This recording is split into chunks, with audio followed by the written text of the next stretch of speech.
Alright, so Hobbit wanted me to check out something by SsethTzeentach, and we're gonna do that. This is the Wizardry 8 review. Extreme trademark role-playing trademark.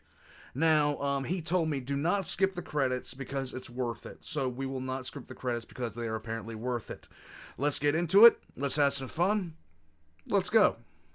Hey people, Seth here. Today, I'll be breaking away from tradition. I'll be covering some old-ass game that's probably very obscure, long, frustrating, dehumanizing, but also very fun. Ask yourself, have you ever wanted to experience the role-playing equivalent of poisoning yourself repeatedly? I am afflicted. For many weeks.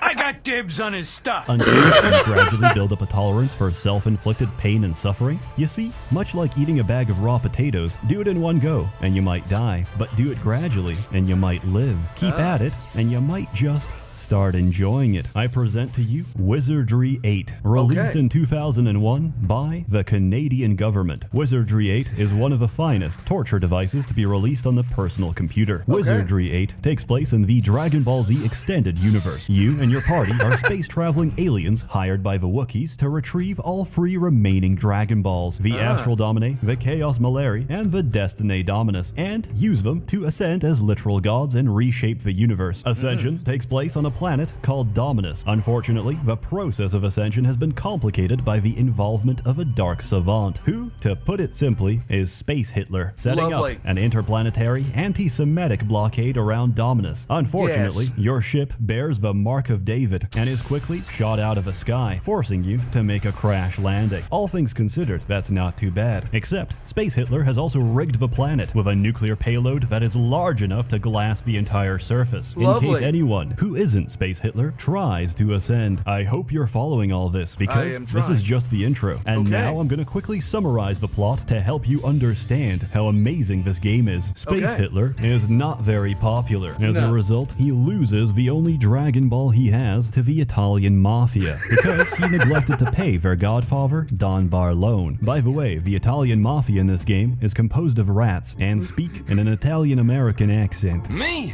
I'm always in top form, not just Ratkin. Razooka, pal! Yeah, the Order of Tar. You might consider us a family of sorts. Don Barlone switches out the Astral Domine with a shiny salt lick. The melanated master finds out and has an autistic tantrum in front of you. You'll come to find this is a common theme. You take the imitation and buy the real thing. It costs most of your life savings, so instead of paying, you might try and whack him instead. Luckily, the best tricks are so nice that they work twice. First, you gotta get chummy with the Umpani or the Trang. This is the choice between authoritarian rhinos or literal bugmen that reproduce faster than India. I usually roll Umpani because we share a common bond in our attraction to anthropomorphic rhino girls. Siding with one of those lets you visit the local Wookiee embassy to have a look at their Chaos Malari. And by having a look at their Chaos Malari, he seems like an honest, trusting guy, and those are my favorite kinds of people. I mean snatching it in front of them, apologizing sincerely, and then replacing it with a knockoff glass bulb. Then you gotta find the Destiny Dominus, which is really the search for enlightenment. As the source of all knowledge in the universe, you find it naturally by consuming a lot of psilocybin, DMT, and ayahuasca. So you can project yourself to a higher plane of consciousness and talk with Joe Rogan. With all 3 Dragon Balls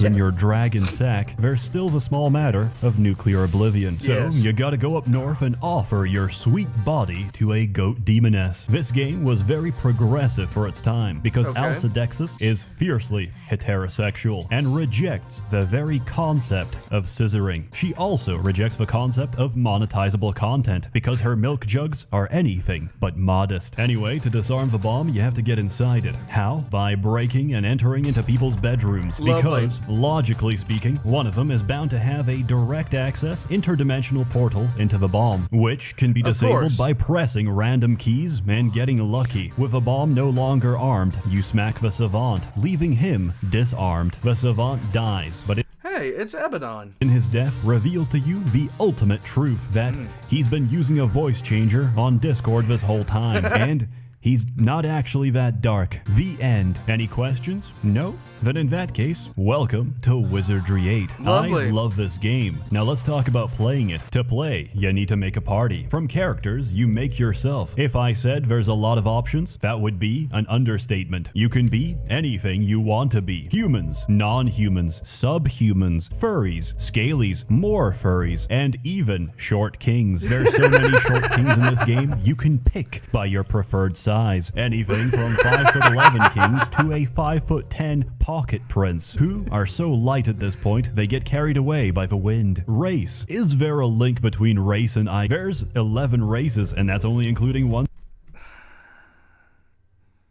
I just caught up with that. You can pick. There's about 16 in total. Do anything you want to do, and I mean it. I don't care how many classes your game has, because Wizardry 8 has 15, including, but not limited to, fighters, which fight, Valkyries, which fight using female privilege to avoid death, ninjas, which fight with the empty space representing their lack of contribution to the team until 2 weeks into the average game. However, if you rolled a fairy ninja, congratulations, because your pocket prince can now solo the entire game. Lovely. Alchemist makes potions and breaks the economy by making infinite potions. You Lovely. can sell for infinite money, letting you buy everything in the entire game. 10 out of 10, working as intended. Gadgeteer, who uses an unconventional form of weaponry. A gun. But that's the boring part. The interesting part is overloading a microwave in a monastery, ripping out the microwave chip, and using it to give your enemies brain tumors. Gadgets are essentially random pieces of trash duct taped together to inexplicably cause widespread devastation. And if you Lovely. think that sounds ridiculous, then let me tell you about the bard. In most games, a bard plays music, keeps up Right. morale, and probably cooks and cleans for the party as well. In Wizardry 8, the droning melody of a bard's bagpipe brings pandemonium. The plucking of his harp causes cerebral hemorrhaging, and the blowing of his horn results in nuclear fallout. Lovely. Building the optimal six-man party is difficult. Explaining is difficult, and we Yes. don't have time. Here's my build. Follow it, copy it, enjoy it. It's very powerful, very well-rounded, and gives you a complete first experience of a game. By the way, this game's got a lot of voice dialogue, I've got a surprise for you.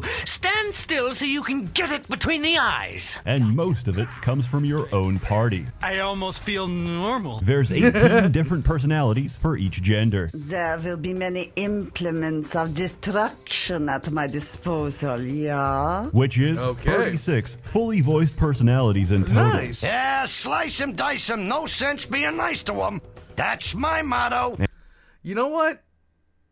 That's pretty impressive considering the time that this came out. And that's absolutely nuts. Now, on to the fun stuff. I present to you all my current party. That's right, I manually imported all this to work inside the game. By the way, they're fully animated. The portraits, not even that bad. But manually animating the eyes and mouth, yeah, that took a while. As our first fighter, we got Internet Historian. Physically, Yes. he's a giant. Mentally, he's... Ah, a trap. I wonder what would happen if I just pulled this thing here. He's very stable. Mr. Mandalore as our second fighter, whose voice I absolutely adore. Yes. How exciting. I think I'm improving. Lovely. Oh, no. More people. They Yay. just keep coming and coming. I'm getting stressed. Yes. It's just so expressive. As our morally bankrupt, backstabbing, conniving, and scheming Jew, we got my man Uber Danger as a Wow. rogue who sounds exactly as he does in real life. I'd rather be recognized with cash. But I don't know who this a is. rise in status will do. Oh, yeah. This is amazing. Nothing special. Yeah, probably worthless. I'll just hang on to it for us. You go on and fight. I'll guard the rear. For spellcasters, I put Frederick Knudsen as our resident psionic. There's nothing wrong with him. He's actually the most well-adjusted of the entire group. Gotcha! I am glad to be alive again, though Really? the stillness of death was not totally objectionable. Also, I put him as female. Sorry, Fred baby, but the best jewelry in this game is for girls. And we need to min-max. Myself as the party's dark, brooding alchemist. Ordinary men fear the power of darkness. I revel in it. Lovely. Over the course of the story, has been one-shot many times. The dead guy. What was his name? Thanks so very much. Why did you tear me from death's sweet embrace? And finally, Ken Ashcorp as our local priest. Be careful. I can't believe we're wasting time talking to a chipmunk! Who's Yes. also completely unhinged. I did originally consider adding Pyrocynical to the team, but unfortunately, YouTube does not let me feature minors in this video. There's a lot to do in Wizardry. Explore amazing places, visit the swamp, catch malaria, climb a tree, get body blocked for hours by hamsters, go to the only functional city in the game with a grand total population of about 12 people, get Lovely. harassed by Space Hitler and the androids of the Fourth Reich, head to the bar, get blackmailed, go to the bank, because of course it's still open, go to the airport, because why not? Because this is the one game where you can talk to a starship and tell it to go fuck itself. The dialogue system in this game is nothing short of amazing. You have to manually write down, memorize, and figure out the keywords for conversational topics you're interested in. The game will then try to identify your intent and produce you a fully voiced answer. Amusing yourself, are you? There's not many NPCs in this game, but I remember every single one of them. Whether it's the Umpani and their militaristic tendencies, Oh, come on now, stupid thing. Get in there. Perfect. Oh no, oh no. the slick-talking Don Barlone of Arazuka, We keep our end of the deal, you know. But he slips town before he pays our fee. So, we're here to collect. But he ain't gonna pay. That ain't a problem. Okay. We get our cash, and you get your prize. And the Dark Savant gets shafted. or even your own biological daughter, conceived as a result of sleeping around with demons, because their voice acting is absolutely fantastic. Some can even be convinced to join your party. Unfortunately, most of them are highly superstitious of their own planet, and won't go where you want them to. You know what, boys?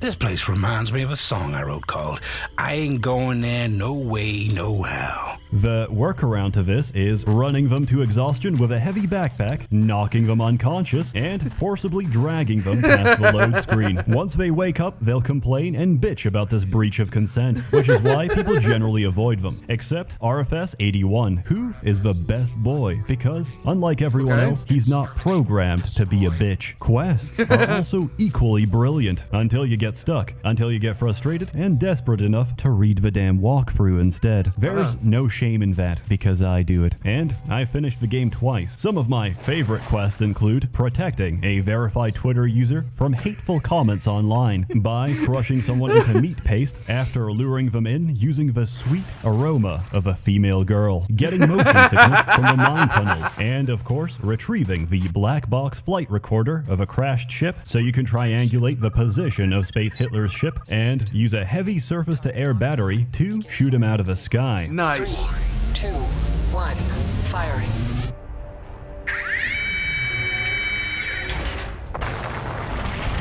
Lovely. Yeah, this game goes 0 to 100 real fast. Yeah, Anyways, it let's get seems back that way. to something sensible, like using medieval weaponry to kill fantasy creatures. The biggest part of this game, from beginning to end, from the moment you wake up on that beach to the moment you pass out each day from exhaustion, is combat. This game has a lot of fighting. A lot of fighting. The hardest thing in this game is to simply walk unmolested through a short forest trail, which is physically impossible, because every step of the way you'll be harassed, molested, and physically assaulted by the entire regional populace. Should you survive your first experience of the great outdoors, you'll reach Arnica, the first city in the game. And don't worry, that's where I also let my guard down, sleeping with a door open, peeking out from a dusty window, only to catch a faint glimpse of moving pixels in your peripheral vision. I'm Lovely. very sorry, but you're now in combat with the entire city, because Lovely. even civilization is an unstoppable barrage of random encounters. To understand my frustration, here's an example. Previously, I have walked 5 meters on a tropical island, got jumped by crustaceans, walked 5 meters back because I realized I was going the wrong way, got jumped by more crustaceans, Yes. only to walk forward crab battle. Again and get jumped by the same group of crustaceans which have now respawned. This wouldn't be so bad if combat wasn't turn-based, but it is, and it's slow. This won't hit you immediately, but believe me, it will. And once it does, the following information will make sense. Hello, future viewer. Like you, I have also had a mental breakdown after watching combat animations for many hours. So, I've installed the Wizardry 8 speed mod to quicken animations. I'm running Wiz 8 fast at 625 times speed, and I'm simultaneously speed hacking the game with Cheat Engine at 3 times speed. And it's still slow, but don't get me wrong, that doesn't mean combat is easy. It's absolutely the opposite. It's sadistically hard. It doesn't care, and it's going to keep beating you until you break. She was a saint! A saint! Sure, you can put down the difficulty. You're still gonna get shredded by the 10+ juggernauts that just came out of camouflage. The only way to avoid dismemberment is to play intelligently. This game is a constant battle of overwhelming odds versus your own capacity to game the system. To charge the juggernauts is suicide. They swing potentially 3 times a turn, and they're not stupid. They're gonna surround you, flank you, and hack your spellcasters to pieces. Positioning is important. Instead of charging, we herd them into a choke point. Their numbers become worthless, and we reduce the fight into a glorified meat grinder. And that's not hyperbole. Enemies get visibly wounded the more you hurt them. It provokes a very Pavlovian response as For when this game came out, this is actually really impressive. I get satisfaction from seeing whatever has inconvenienced me get reduced to a bloody pulp. Other times I'm left thinking, Jesus fucking Christ, please stop. Just put him out of his misery, as I'm beating a bandit so hard that we've ripped the very skin off his face, and his skull is visibly poking through the flesh. Tactics are important. Your fighters do most of the damage. Your mages control the battlefield. Why deal with a crowd when you can make the crowd insane and kill each other in a psychotic rage? And if that doesn't work, paralyze them, curse them, give them topical dermatitis, make them throw up, and induce nausea. You know the best way to stop an animal attack? Diarrhea. Because it's very hard to focus on anything when your ass is exploding. However, any status that affects enemies can affect you as well. And you'll find it's very hard for your party to focus when they're in the process of getting vored and digested by wild animals. Something's different, but I can't put my finger on it.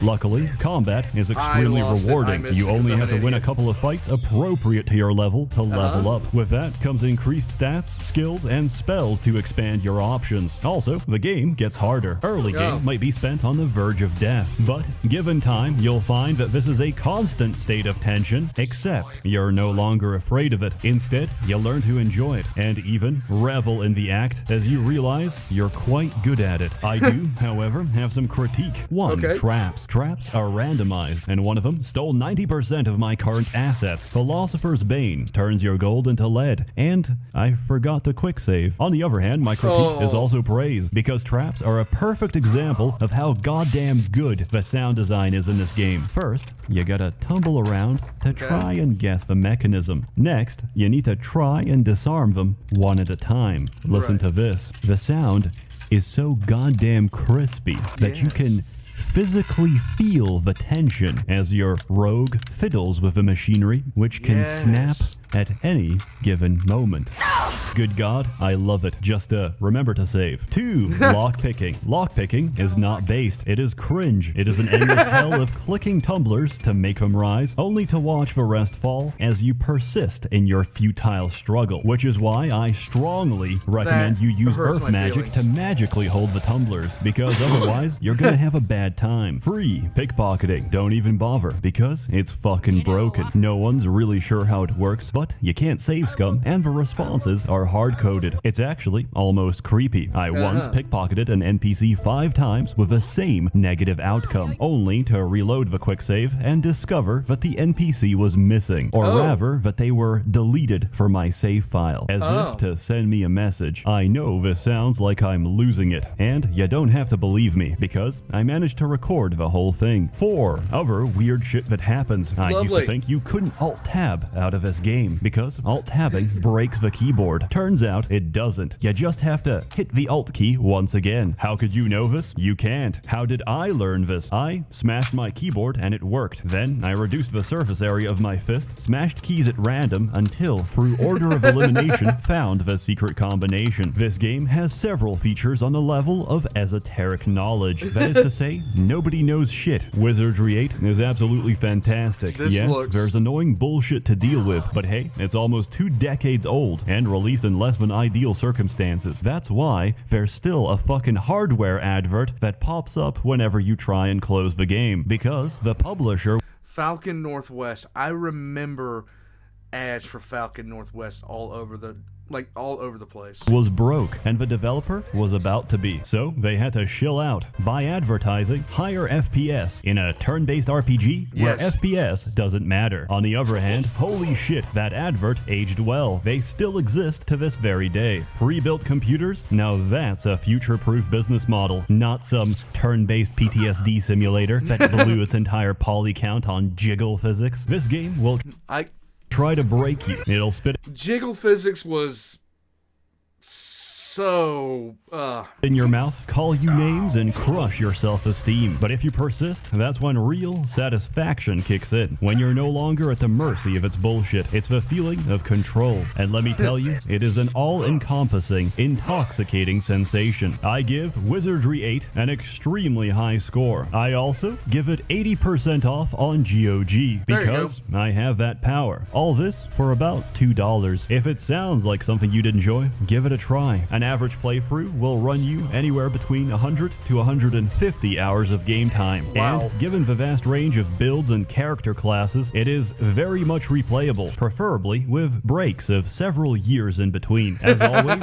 more content to come, so stay tuned. A warm thanks to the many members of the Merchants Guild, generously funding and bankrolling these videos. You're all truly wonderful. Have a good one, stay safe, and please enjoy the credits. He seems like a kind, generous soul.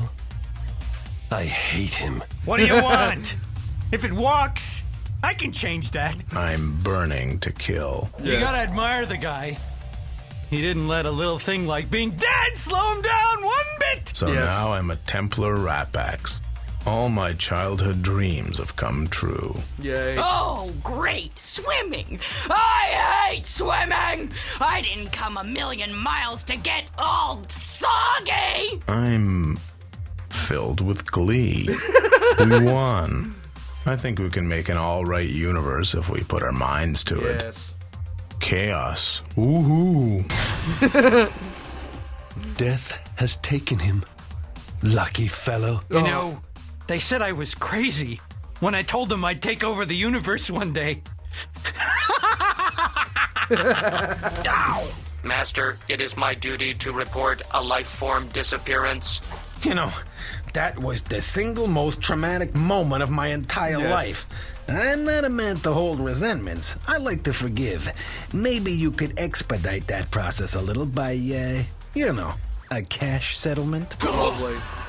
His death comes as a surprise. He showed so many traits of a strong alpha male. Lovely. We got it! Now let's get out of here before bells and buzzers go off. I'd hate for this to turn into some kind of bloodbath, yeah. Hate it. You know, when someone gets a big kill like that, his friends usually pitch in with some kind of reward. Oh my god. Really? They do. Who shall be your sacrifice? Wow. Taken care of. Ah, beautiful choice. I have been transfixed by the demoness and used for her sport. It's like a beautiful dream. What? Wait! Didn't see anything. I have a confession. You recall that Rapax Demoness that suffice it to say that she has bewitched me somehow. Somehow. If I leave this place, I suffer the torments of the damned. The only way to stop it, I am afflicted. Yes. The demoness possesses me no longer. Why is it that all my affairs end in bloodshed? No idea. You can't con a con, Savant. And you can't steal from a thief. But you can kill a killer. Especially if you're me. Good night. Good night.